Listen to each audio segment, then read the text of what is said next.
अगर मध्य प्रदेश में आपको दो मुख्यमंत्री देखने को मिल जाए तो चौंकिएगा मत। जी हाँ, एक मुख्यमंत्री जो काम कर रहे होंगे तो दूसरे मुख्यमंत्री पहले मुख्यमंत्री पर नजर रख रहे होंगे कि पहले वाले मुख्यमंत्री कोई गलत काम तो नहीं कर रहे, चोरी वोरी तो नहीं कर रहे प्रदेश में। अगर ऐसा देखने को मिल जाए तो बिल्कुल मत चौंकिएगा, क्योंकि वर्तमान समय में मध्य प्रदेश की ईएसबी ने कुछ ऐसा ही एक निर्णय लिया है जिसे जानने के बाद आप कहेंगे बाप रे बाप, ये मध्य प्रदेश में चल क्या रहा है। अगर इसी हिसाब से दो दो लोग रखे जाएंगे फिर तो हर मंत्री, हर विधायक, हर अधिकारी को डबल डबल कर देना चाहिए। एक काम करने वाला, दूसरा उस पर नजर रखने वाला। आखिर मामला क्या है बता ही देते हैं आपको इस वीडियो में। नमस्कार, मैं हूं गिरिराज शर्मा और आप देख रहे हैं सरल टॉक। तो दोस्तों, मामला ये है कि आपने व्यापम का नाम सुना होगा, आपने प्रोफेशनल एग्जामिनेशन बोर्ड का नाम भी सुना होगा, आपने ईएसबी का नाम भी सुना होगा, एम्प्लॉय सिलेक्शन बोर्ड। ये सारे नाम एक संस्थान के बदलते जाते रहे हैं, पहले व्यापम, फिर दूसरा, फिर तीसरा, लोग वही है, बस नाम बदले गए हैं। तो जो ईएसबी है मध्य प्रदेश में, जो परीक्षाएं करवाती है, बच्चों की भर्ती परीक्षाएं करवाती है, जिनसे वो चयनित होते हैं, कोई आरक्षक बनता है, कोई सब इंस्पेक्टर बनता है, तो कोई कुछ बनता है।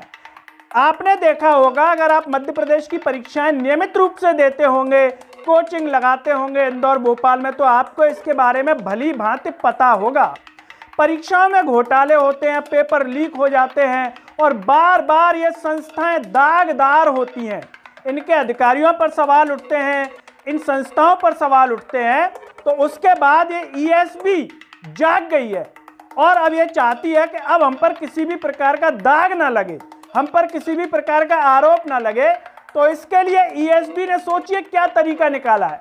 जो आप लोगों की बच्चों की परीक्षाएं करवाती है एक एजेंसी, उस एजेंसी पर नजर रखने के लिए एक और एजेंसी बनाई जाएगी। उसके लिए टेंडर प्रक्रिया आगे चालू होगी।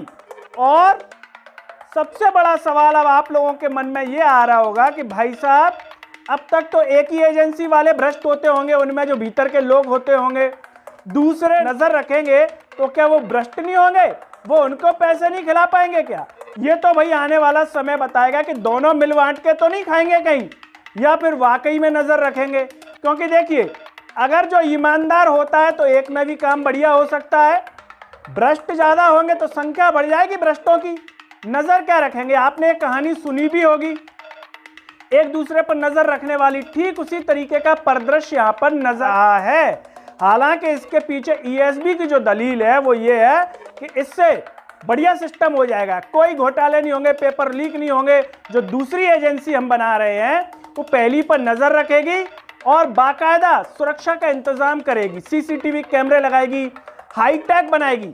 और जब पेपर होंगे छात्रों के, पेपर उससे 2 घंटे पहले परीक्षा केंद्रों को लाइव देखा जा सकेगा कंट्रोल रूम में, और परीक्षा के 1 घंटे बाद तक ऐसा होगा। ये काम करेगी दूसरी एजेंसी। जो एमपी ईएसबी के चेयरमैन है संजय बंदोपाध्याय, वो कह रहे हैं कि इस नई प्रणाली से जो डिजिटल सुरक्षा है वो मजबूत हो जाएगी और दूसरी एजेंसी पहली बारी पर निगरानी रखेगी। अब सबसे बड़ा सवाल यहाँ पर दोस्तों यही है कि जहां पर तंत्र में भ्रष्टता हो, जब पेपर लीक हो रहे हैं, अगर ईमानदारी से कराने ही है तो पहली वाली ही क्यों नहीं करा सकती है?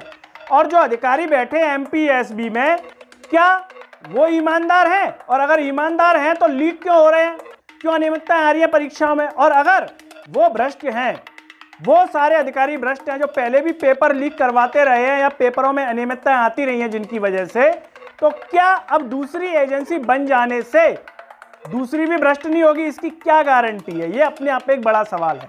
या फिर दूसरी एजेंसी बनाने की आड़ में माल कमाया जाएगा, हम तुमको ये ठेका दिलवाएंगे, हम तुमको वो ठेका दिलवाएंगे, हम तुमको कैमरे का दिलवाएंगे, हम तुमको सिक्योरिटी का दिलवाएंगे, बताओ कितना कमीशन दोगे?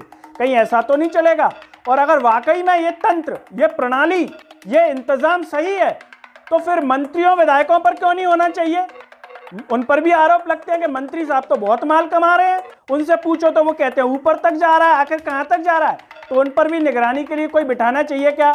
एक विधायक की निगरानी करे, एक मंत्री की करे, एक जिले के कलेक्टर की निगरानी करे कि कलेक्टर साहब घूस तो नहीं खा रहे, एक पटवारी की करे कि पटवारी घूस तो नहीं खा रहा, तो सोचिए इससे रोजगार के साधन भी बढ़ जाएंगे, डबल डबल वैकेंसी आएंगी, एक पटवारी पर एक पटवारी निगरानी, एक कलेक्टर पर दूसरा कलेक्टर निगरानी रखेगा, एक मुख्यमंत्री पर एक मुख्यमंत्री निगरानी रखेगा कि मोहन यादव जी बढ़िया काम कर रहे हैं, कोई दिक्कत तो नहीं कर रहे मोहन यादव जी, तो एक और मोहन यादव जी पीछे लगा दिए जाएं कि ये इन पर निगरानी रखेंगे।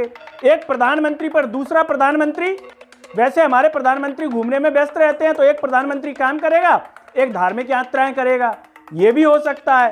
और कभी ऐसा भी हो सकता है इंटरचेंज हो जाए कि आज मेरे सर में दर्द हो रहा है, तुम संभाल लो यार व्यवस्था, ऐसा भी हो सकता है जब दो लोग होंगे तो। दोस्तों, इस पूरी व्यवस्था पर आप लोगों के मन में क्या विचार आ रहा है? क्या इससे भ्रष्टाचार रुक जाएगा, पेपर समय पर होंगे, रिजल्ट समय पर आएंगे, या फिर इसमें और घोटाला होगा और जो है अनियमितताएं देखने को मिलेंगी? आप जो भी सोचते हो इस पर अपनी राय जरूर बताइए, और साथ ही साथ बताइए कि एमपी में 2 मुख्यमंत्री होने चाहिए या एक ही से काम चल जाएगा। और इस वीडियो को हर जगह शेयर कीजिएगा जिससे मुख्यमंत्री जी भी देख लें, एमपी एसपी वाले भी देख लें कि हाँ भैया हमारी व्यवस्था में कोई खामी तो नहीं है, अगर है तो हो सकता है सुधार लें, और अच्छी है तो हो सकता है मोहन यादव जी प्रसन्न होकर के एक और मुख्यमंत्री अपॉइंट कर दें कि मुझे एक और चाहिए जो हमारी निगरानी रख सके। आप जो भी सोचते हो कमेंट बॉक्स में बताइए। इस चैनल को सब्सक्राइब कीजिए, साथ ही साथ सरल टॉक के Facebook, Twitter, Telegram, Instagram page को आप जरूर फॉलो कीजिए। अंत में सभी से एक अपील है दोस्तों को सरल टॉक को ज्वाइन व थैंक्स बटन से भी सपोर्ट कीजिए जिससे हम और बेहतर कार्य कर सकें। नमस्कार।